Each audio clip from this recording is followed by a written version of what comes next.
नमस्कार मंडळी, स्वागत आहे तुमचं साई लक्ष्मीज रेसिपी चॅनलवर। आज आपण बनवणार आहोत एकदम सोपी आणि टेस्टी अशी शेपूची भाजी। चला तर मग सुरुवात करूयात रेसिपीला।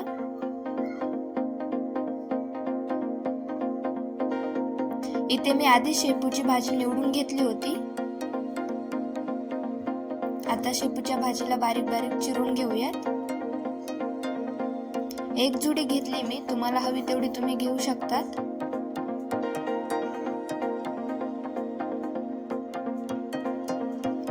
जास्त पण बारीक नाही कापायची आणि जास्त पण मोठी नाही, मध्यमच ठेवायची। तर इथे सगळी शेपूची भाजी कापून घेतली मी। आता हिला आपण स्वच्छ पाण्याने धुवून घेऊयात।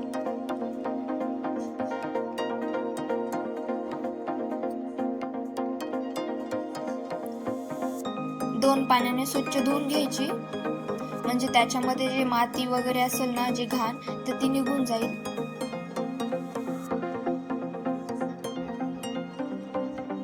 आता इथे आपण भाजी धुवून घेतली।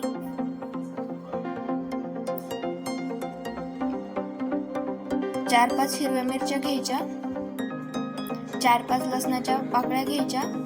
आता याला बारीक करून घ्यायचं, असं जास्त पण बारीक नाही करायचं, असंच मध्यम ठेवायचं। आता इथे लोखंडाच्या कढईमध्ये थोडंसं तेल टाकायचं।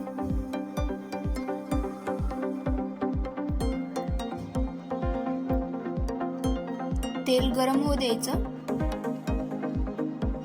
तेल गरम झालं की त्यात मोहरी टाकायची, जिरे नाही टाकायचे, मी फक्त मोहरीच टाकते। आता 1 चमचा हिरव्या मिरच्याची पेस्ट टाकायची, चांगली परतून घ्यायची ती पण तेलामध्ये।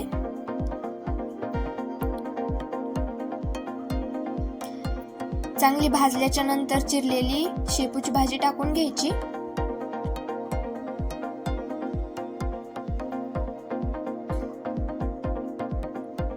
आता शेपूची भाजी चांगली परतून घ्यायची तेलामध्ये।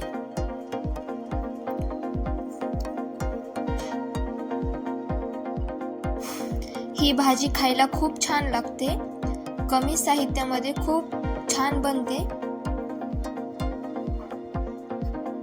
आता इथे परतून झाली।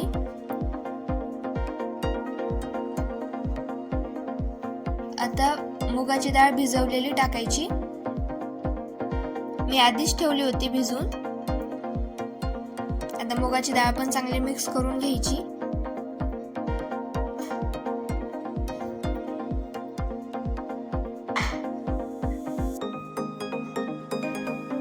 मुगाची डाळ चांगली मिक्स झाल्याच्या नंतर थोडंसं पाणी टाकायचं।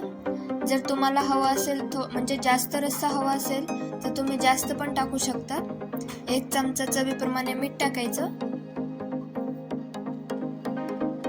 आता इथे 2 चमचे मी भाजलेले शेंगदाण्याचा कूट टाकते। आता चांगलं मिक्स करून घ्यायचं।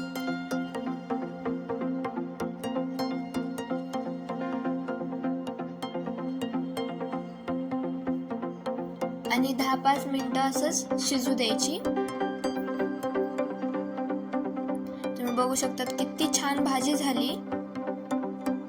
अशी आपली गरमागरम खमंग शेपूची भाजी तयार आहे। भाकरी पोळी किंवा भातासोबत खूप छान लागते, नक्की ट्राय करून बघा।